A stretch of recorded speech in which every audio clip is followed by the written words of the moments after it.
Hello everyone, hope you are doing well. Welcome to another chess recap video in the Queens of Chess series. Today we are going to look at an amazing game between Elizabeth Cassidy and Jully Mutisya. These are one of the best female players in the country and they usually play really nice game. So this game is going to be an interesting one. I enjoyed reviewing it. It was a good game to watch and to analyze. So without much further ado, let's dive into the game.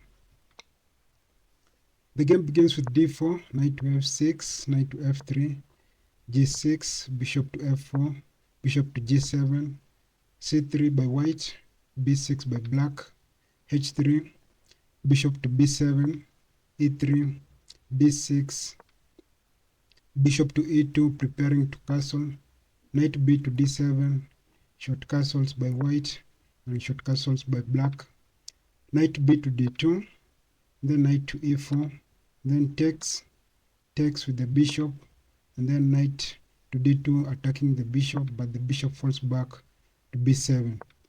So f4 by white, and then finally a very important move, a pawn break by pushing the pawn to e5.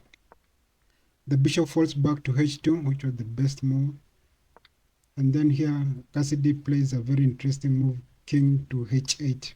Now, to explain this move, the move king to h8 is that Cassidy had some plans of advancing this pawn, or rather pushing this pawn forward, and I think she had feared this kind of check.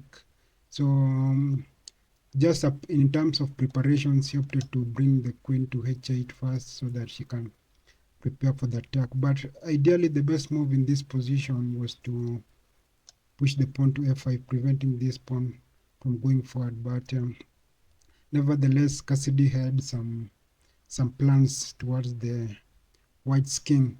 So after king to h8, white played bishop to f3, trying to get rid of this strong bishop. And then bishop takes on f3. And then white responded by queen takes to f3. I'm usually intrigued by this position whereby you have you can recapture this bishop using either the king or the queen or the knight. But usually it's a matter of preference. But in this position, actually the best piece to recapture with is the queen. So queen takes is the best move, and Jully was able to play it. Taking with the knight is also good, but it's usually a matter of preference, like I've said. So queen takes the best move, and then finally Cassidy plays the f5, the one that she was preparing after playing the move king to h8. So f5, trying to advance the pawn forward. D takes e5 by white, and then d takes e5 by black, and then finally knight to c4.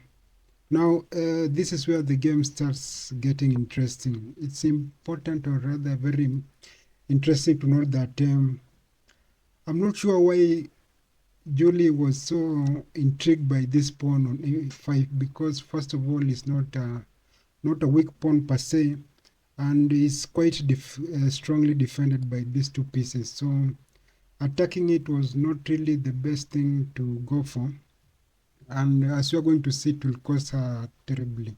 So I'm not sure why this pawn was so much intrigued. Actually, the best move in this position was actually to play rook f2 to d1, kind of occupying this file and trying to pin, kind of creating an extra towards the black's queen. So that was the best move. But Jully, for some reason, she saw that this pawn was kind of enticing, and the pawn was calling her for her to attack it. So she decided to go for it. So she played knight to c4, and interestingly, in this position, either black can decide to push the pawn forward, getting away from the attack, or playing the move queen to e7, which was the best move. Now, the beauty of the move queen to e7 is that first of all, it eliminates, it's like you are getting away from these threats much earlier by playing the move queen to a7 and then queen to e7, and then at the same time you are also preparing, you're also defending this pawn forward and also preparing to push it forward. So queen to e7 is actually the best move. So, and then also a matter of, it's also a matter of preference, which one you will prefer. So the game is pretty equal up to this point. So either pushing the pawn forward or playing the move queen to e7 is just a matter of taste. So during the game, Cassidy played queen to e7, and then finally rook f to d1 by white, and the game continued. Now Cassidy played this move, knight to c5, which was the best move in this position, kind of preparing to push this pawn forward and putting this particular knight in a very strong outpost, and we are going to see how this will come in handy later, or rather the essence of this move. So during the game, Cassidy played knight to c5, and then here Jully went for this move rook to d5, putting more pressure on this pawn on e5. Now this pawn, as I've said earlier, this pawn wasn't it wasn't so much in danger, or it wasn't a weak pawn that you could attack easily, simply because of the reason you can easily push it forward and get it to a safer place. So going for attack, for going all in attack on this particular pawn wasn't a good idea, and Cassidy was able to find the best moves in this case. Now the best move in this case was actually to push that pawn forward, playing e4, attacking the queen, and here again Jully missed the best continuation. So after attacking the queen by pushing the pawn to e4, the best move was actually to bring your queen to e2, protecting this knight that is that has no protection. But instead, during the game, Jully went for this move, queen to g3, and now here Cassidy found the best move, and the best move was queen to e6. Now the beauty of this move, queen to e6, is that it double attacks these two pieces on a diagonal. Now you can think that this rook can easily be protected by bringing this other rook, but the essence of this queen move is that this rook can easily be kicked out by playing this move, by pushing the pawn to c6. Maybe to elaborate is that at this particular point, Cassidy, Jully went for this move, queen to g3, kind of trying to see if he can win this pawn on c7, but she missed the important principle that, or rather the point that the knight on c4 was actually undefended, and this knight is pretty more valuable than the pawn on c7, and that's why Jully went for this strong move, queen to e6. And here is where now Jully noticed that no matter what she does, it was a matter of exchanging a rook for a knight, or rather, no matter what she tries to do, this rook will fall down. Another way. So if maybe, for example, she'll double the rook, here black can simply attack then the rook, and even if you play something like this, I still pick up the rook, and also your rook, I pick up the knight, and your rook is still in danger. So that does not work. So, and then even if you go to somewhere else, here the knight will be picked. So this rook doesn't defend the knight. So even if you bring it back, I still I still pick it up. So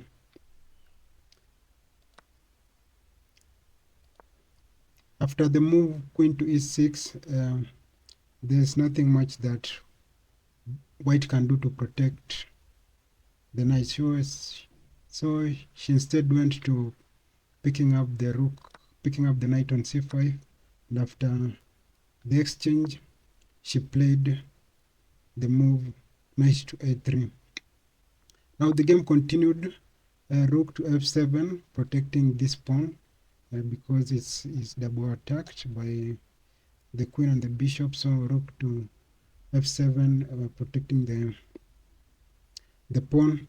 And now here is where Cassidy still was kind of I'm not sure how to say it, but attacking this pawn was kind of calling her. So she played this move knight to b5, attacking this pawn, like putting more pressure. And now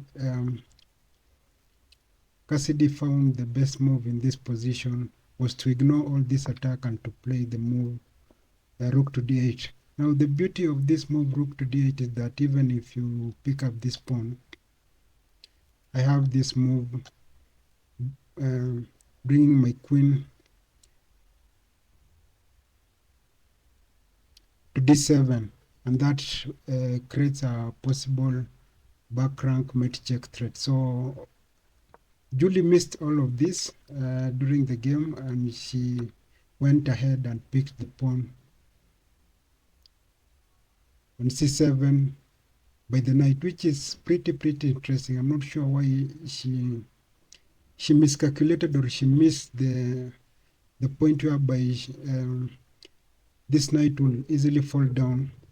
And I think Cassidy from the beginning, she had seen all this, and she was able to make her good calculations. So after picking up the pawn, I simply play the move queen to d7, and now you are in so much danger because now I'm threatening to give you a back rank checkmate, and at the same time I'm attacking your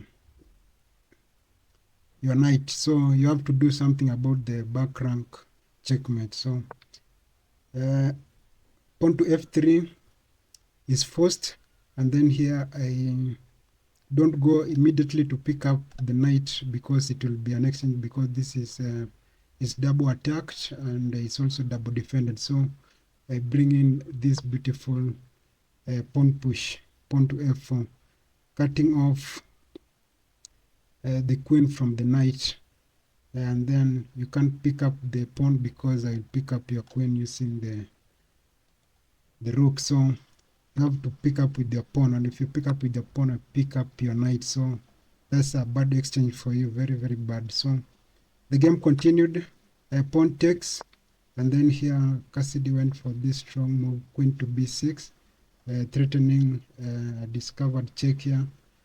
And then here Cassidy played a very interesting move of creating some threat, trying to make white to play her game and not to play in white's game. So that was a good move, a good choice by black. Also importantly, also similarly, it's also important to know that a good move would be also to double the rooks, but also the move queen to b6 is good nonetheless, and this forces white to play queen to f2, and then here finally Cassidy doubles up the rooks, preparing to bring the rook down. So the game continued, bishop to g3, kind of preparing or creating room for the king to move out, or in the event of an exchange, he could pick up with the bishop in case of this pawn push and there's an exchange or a trade. So Cassidy plays rook to d2, attacking the queen, and also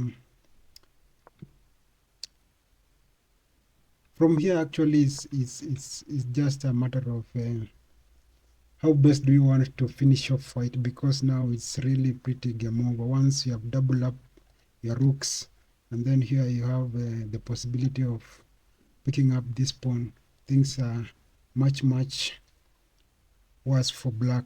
So during the game, Cassidy went for this strong move, rook to d2, attacking the queen, and at the same time attacking the pawn. So the queen has to move. I pick up the pawn on b2, and then here Cassidy, Jully played the move rook to f1. So the game continues, rook 8 to d3, attacking the queen, and the queen goes to g4. And then here the check, rook takes g2 with the check, then the king has to go to g1, and then here the important move rook to h5. Now the importance of this move rook to h5 is to prevent a checkmate by the queen on c8, because if you do something else, if you forget about this one, I give you a check, and you can only protect it with the bishop, and then I pick your bishop and give you a beautiful checkmate. This also reminds me a game of between during the national chess championship final between Methu and Robert. There was also this kind of threat whereby you had the king at the corner and the bishop at g7, and then there also these possibilities of this when the queen lands in the back rank, it gives you a beautiful checkmate because nothing is defended. So the best response according to the engine in this case was to drop this rook back and continue the attack, but instead during the game Cassidy went for this attack playing h5. White responded by picking up the pawn on g6, and then here rook g takes g3, and then here gives a check, king to g8, a check, then king to h7, a check again, and then here finally bishop to h6, kind of trying to get rid of the checks, the perpetual checks. So queen to f5 check, and then I protect it, or rather block a check with the rook. And then if you try rook to g1, then I protect it further using the queen to b6. Then here Cassidy played e5, and then here I give you a beautiful check on c6, and this check, no matter how you defend it, there's a checkmate threat here that you cannot defend. So after queen to c6, white resigned, and it was game over. So it was really a very nice game, very nice, interesting game from both Cassidy and Jully. And this game, it stemmed from just going for a pawn. I'm not sure why Jully was so much interested in going for these pawns, which were very much not worth going for. I'm sure that maybe she didn't calculate the full essence of going after this pawn.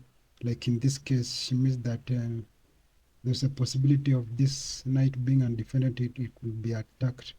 And also later in the game also, after this move, this pawn was not worth going for. I think she didn't take enough time to calculate the consequences or the repercussions of going after this pawn, which was rather Very, very interesting. Also, it's important to note, I forgot to mention that in this case you can't pick up this pawn, because we'll just push this pawn forward and I'll be attacking your knight, and your knight will not have any other place and it will fall down. So nevertheless, Jully still went for this pawn, and Cassidy was very precise in these positions. She went for the best moves, and slowly by slowly she took Jully down with the correct continuations, and it was very nice to see how Cassidy was able to convert this game to a win. So thanks for watching. Let me hear your comments, your feedback about the game in the comment section, and see you in my next recap. Bye bye for now.